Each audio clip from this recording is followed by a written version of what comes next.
Last class में हमने topic start किया था ठोसों में विद्युतीय गुण। अब विद्युतीय गुणों के आधार पर हमने ठोसों को 3 भागों में विभाजित किया है। पहले होते हैं चालक, दूसरे अर्धचालक, तीसरे कुचालक। इनके बारे में थोड़ा ब्रीफ नॉलेज हमने पिछली बार लिया था। चालक वे पदार्थ होते हैं जो आसानी से धारा का चालन करें या धारा और ऊष्मा को अपने में से प्रवाहित होने दें।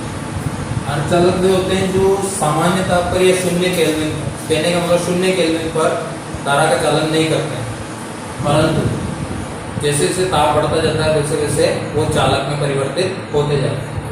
और कुचालक होते हैं जो ना ताप देने पर धारा का चालन करते हैं, न ही सामान्य अवस्थाओं में धारा का चालन। फिर हमने देखा था कि चालक भी 2 प्रकार के होते हैं।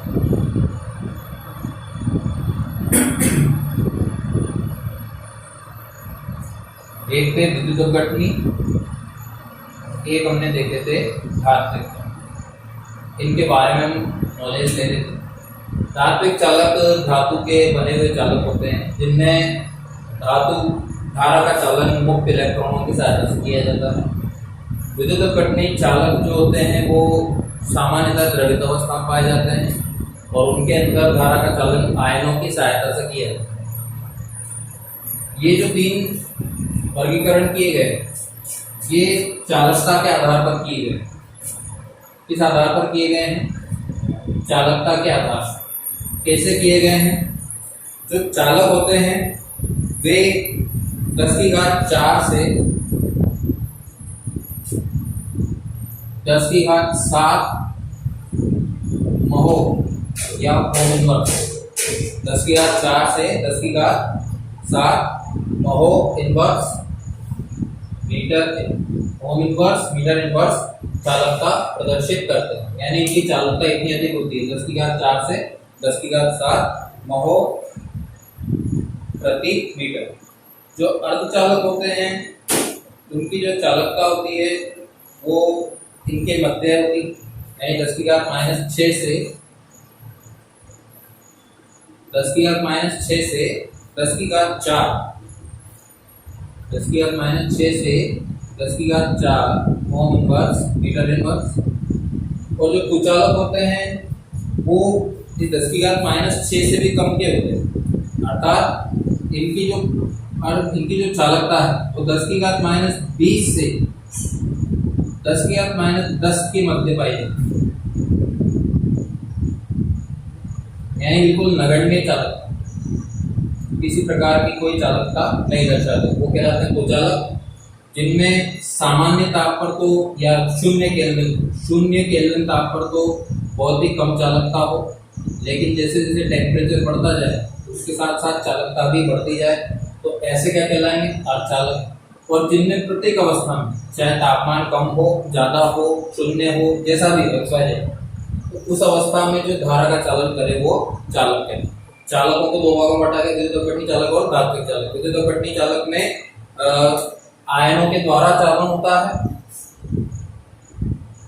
आयनों के द्वारा चालन होता है, और इनमें मुक्त इलेक्ट्रॉनों के द्वारा होता है।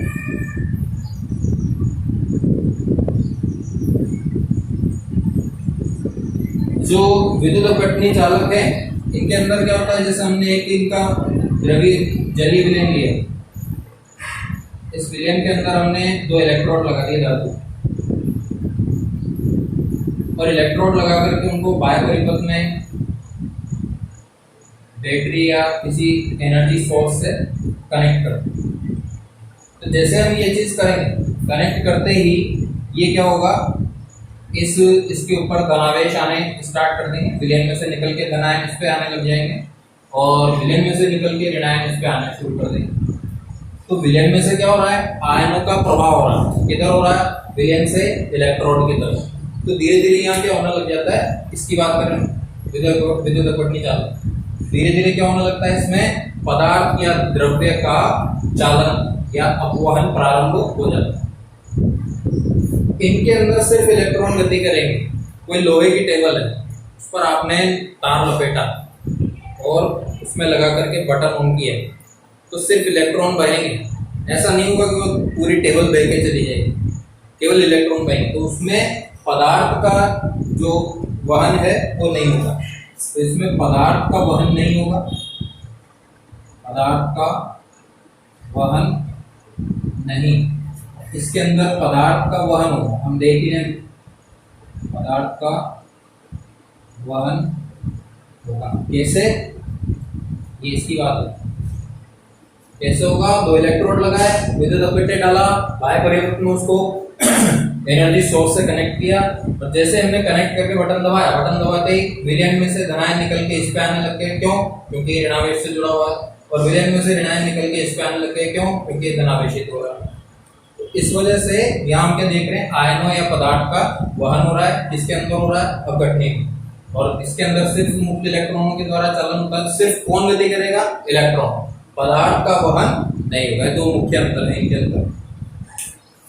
इसके बाद अगला हम देखेंगे कुचालक या अचालक। इनमें हमने परिभाषा देख ली है कि ऐसे पदार्थ जिनके अंदर चालकता 10⁻20 से 10⁻10 महो प्रति मीटर या ओम इनवर्स मीटर। ये जो ये है, इसको मैं 2 बार महो बोला। क्यों बोला? इसका कारण देखें आप।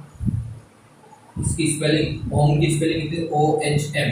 जब इनवर्स लग जाता है तो उसी को उल्टा कर देंगे, MHO, तो वो क्या हो जाएगा? महो।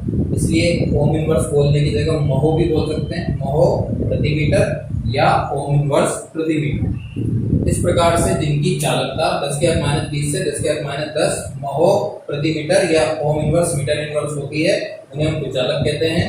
जिनकी चालकता 10⁴ से 10⁷ महो प्रति मीटर या ओम इनवर्स मीटर इनवर्स होती है, उन्हें हम चालक कहते हैं। और जिनकी चालकता 10⁻6 से 10⁴ महो प्रति मीटर या ओम इनवर्स मीटर इनवर्स होती है, उन्हें हम अर्धचालक कहते हैं।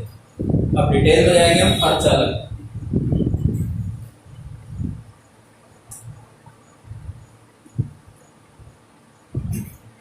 अर्धचालकों में से बोर्ड परीक्षा में ई प्रकार के और एन प्रकार के अर्धचालक से रिलेटेड प्रश्न आता है।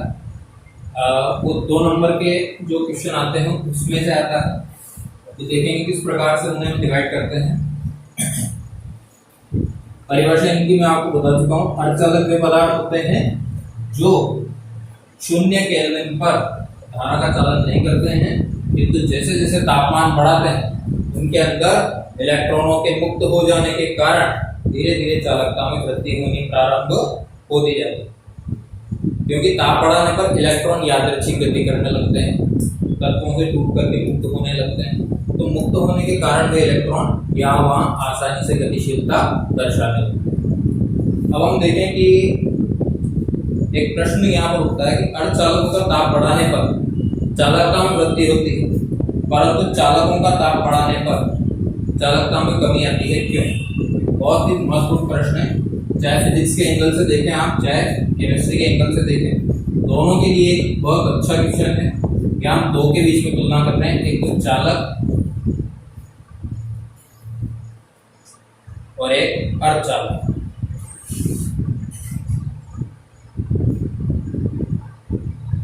कहा यह जा रहा है कि ताप बढ़ाने पर इनकी जो चालकता उसमें तो कमी आती है, इनकी जो चालकता उसमें वृद्धि होती है। ऐसा क्यों?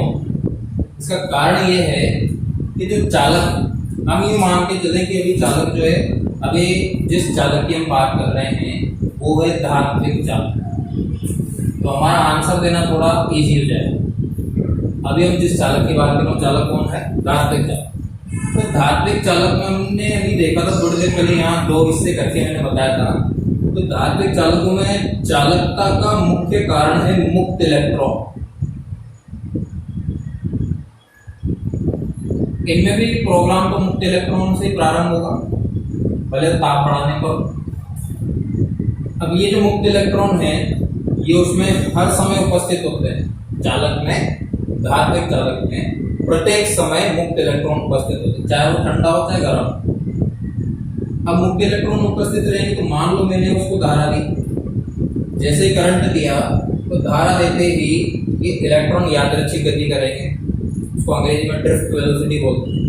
तो जैसे ही वो यादृच्छिक गति करेंगे तो उनके रैंडम मोशन की वजह से वो एक दूसरे का विरोध करना प्रारंभ कर देते हैं। जो गतिशील है वो और जो पहले से उपस्थित था वो दोनों एक दूसरे से टकराने लगकर यादृच्छिक गति की वजह से वो मुक्त हुए इलेक्ट्रॉन एक दूसरे से टकराकर अपनी गतिशीलता को कम करने लगते हैं। गतिशीलता में कमी आने लगती है तो एक दूसरे का विरोध चालू हो जाता है।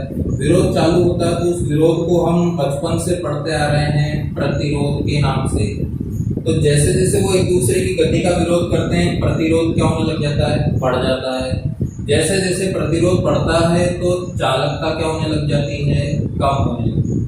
तो इनमें तो जैसे ही आप ताप बढ़ाएंगे मुक्त इलेक्ट्रॉनों की यादृच्छिक गति चालू हो जाएगी।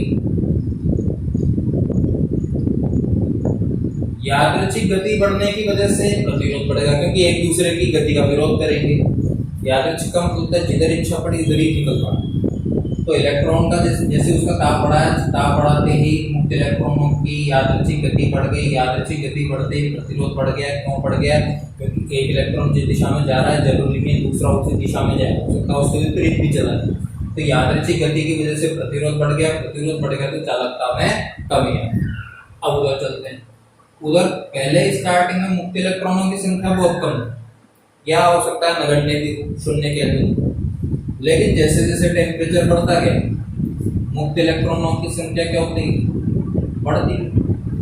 अब पहले वाले इलेक्ट्रॉन जिस दिशा में गति कर रहे थे बाद में उत्पन्न होने वाले जो इलेक्ट्रॉन होंगे वो भी धीरे धीरे उसी दिशा को फॉलो करना प्रारंभ कर देंगे। यहाँ क्या था, पहले भी मुक्त ही थे बाद में भी मुक्त ही थे, लेकिन एक अंतराकाश में भरे हुए इलेक्ट्रॉन उस दिशा में जा रहे हैं तो दूसरे अंतराकाश में भरे हुए इलेक्ट्रॉन हो सकता है उसका विपरीत दिशा में जाए।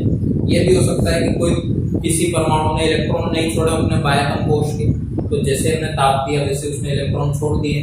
तो जो पहले धारा लगाने पर जो गति चल रही थी इलेक्ट्रॉनों की, अब नए आने वाले इलेक्ट्रॉन बीच में आएंगे, बीच में आते हुए क्या करेंगे, उनकी गति का विरोध करेंगे। तो धीरे धीरे इधर तो प्रतिरोध बढ़ता जा रहा है, इधर क्या हो रहा है, इधर पहले गति हो ही नहीं रही। इलेक्ट्रॉन अगर थे भी तो इक्का दुक्का इलेक्ट्रॉन धीरे धीरे गतिशीलता दर्शा रहे थे, जिससे कोई किसी प्रकार का कोई करंट उसमें फ्लो होता हुआ महसूस नहीं हो रहा था। लेकिन जैसे हमने टेम्परेचर बढ़ाया धीरे धीरे मुक्त इलेक्ट्रॉन की संख्या बढ़नी शुरू हुई। अब जब मुक्त इलेक्ट्रॉन बढ़ रहे हैं तो वो उसी दिशा को फॉलो करेंगे जिस दिशा में हम उनको क्या बोलते हैं, पोलरिटी दे रहे हैं, जिस दिशा में उनको ध्रुवता दे रहे हैं, प्लस माइनस दे रहे हैं, तो उसी दिशा में गति करेंगे। तो यहाँ पर विरोध क्या होगा, कम हो जाएगा। विरोध क्या होगा, इधर की तुलना में कम होगा। विरोध कम होगा तो प्रतिरोध कम होगा, फलस्वरूप चालकता में वृद्धि। तो इसलिए अर्धचालकों में क्या होता है, ताप बढ़ाने पर मुक्त इलेक्ट्रॉनों की संख्या बढ़ने के कारण विरोध कम होता है और उनकी चालकता बढ़ जाती है। परंतु इनके अंदर पहले से मुक्त इलेक्ट्रॉन उपस्थित होते हैं, बाद में जब हम ताप देंगे तो मुक्त इलेक्ट्रॉनों की संख्या में अचानक वृद्धि होगी। तो जो मुक्त इलेक्ट्रॉन पहले से गतिशील थे, बाद वाले मुक्त इलेक्ट्रॉन उनके बीच बीच में जाके उनकी प्रतिरोधकता बढ़ाने का कार्य करेंगे। प्रतिरोधकता बढ़ेगी तो चालकता में क्या हो जाएगी, कमी हो जाएगी।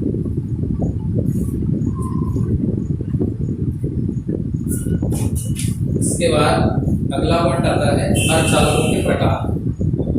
अर्धचालकों के प्रकार,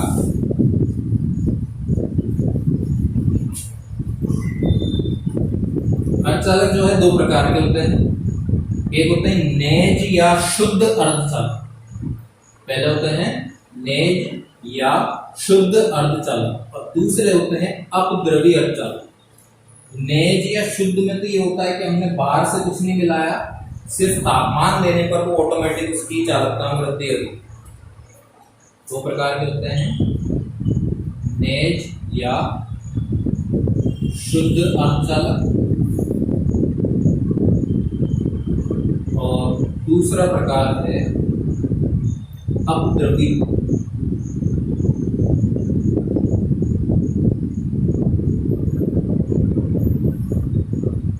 देखो नेज या शुद्ध अर्धचालक के रूप में हम देखते हैं सिलिकॉन और जर्मेनियम। इनके अंदर खुद में अर्धचालक के गुण पाए जाते हैं। जब तक ताप नहीं बढ़ाएंगे तब तक ये अपनी चालकता बहुत अधिक शो नहीं करते। ताप बढ़ाने पर ही इनकी चालकता में धीरे धीरे वृद्धि होना प्रारंभ होता है, लेकिन ताप बढ़ाने पर चालकता शो करना शुरू कर देते हैं। अपद्रव्य का मतलब ये होता है सिलिकॉन और जर्मेनियम में। सिलिकॉन और जर्मेनियम आपको पता होगा वर्ग 14 के तत्व हैं। अब सिलिकॉन और जर्मेनियम में अगर वर्ग 13 या वर्ग 15 की अशुद्धि मिला जाए, अशुद्धि का शब्द का मतलब केमिस्ट्री की भाषा में मैंने पहले ही बताया था, केमिस्ट्री की भाषा में अशुद्धि का मतलब कोई कचरा पट्टी नहीं है। अशुद्धि का सीधा सीधा अर्थ है उस पदार्थ से अलग या अन्य कोई नया पदार्थ उसमें मिला दिया जाए कम मात्रा में, तो क्या कहलाती है? अशुद्ध। तो सिलिकॉन या जर्मेनियम में वर्ग 13 या वर्ग 15, वर्ग 14 में तो सिलिकॉन और जर्मेनियम दोनों आ गए, उससे पहले वाला वर्ग और उससे बाद वाले वर्ग की अगर किसी परमाणु को उसमें एंटर कर दिया जाए तो उसमें एक अजीब सा व्यवहार उत्पन्न कर देता है, जिसके आधार पर दो प्रकार के अर्धचालक बनाए गए हैं। पहला एन प्रकार और दूसरा पी प्रकार के अर्ध। पहला एन प्रकार के अर्धचालक और दूसरा पी प्रकार के अर्ध। एन प्रकार के अर्धचालक तब बनते हैं जब सिलिकॉन या जर्मेनियम में पंच संयोजी, अब पंच संयोजी का मतलब हो गया वर्ग 15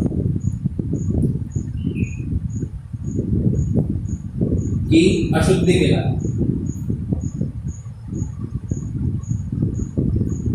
ठीक है, सिलिकॉन या जर्मेनियम में पंच संयोजी या वर्ग 15 की अशुद्धि मिला है तो क्या प्राप्त होगा? एन प्रकार।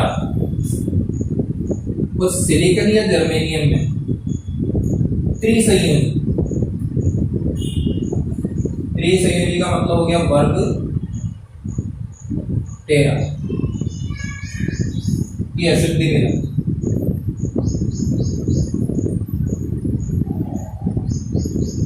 अगर वर्ग 15 की अशुद्धि मिला रहे हैं तो हमें क्या प्राप्त होगा? एन प्रकार का अर्धचालक। और वर्ग 13 की अशुद्धि मिलाएंगे तो हमें क्या प्राप्त होगा?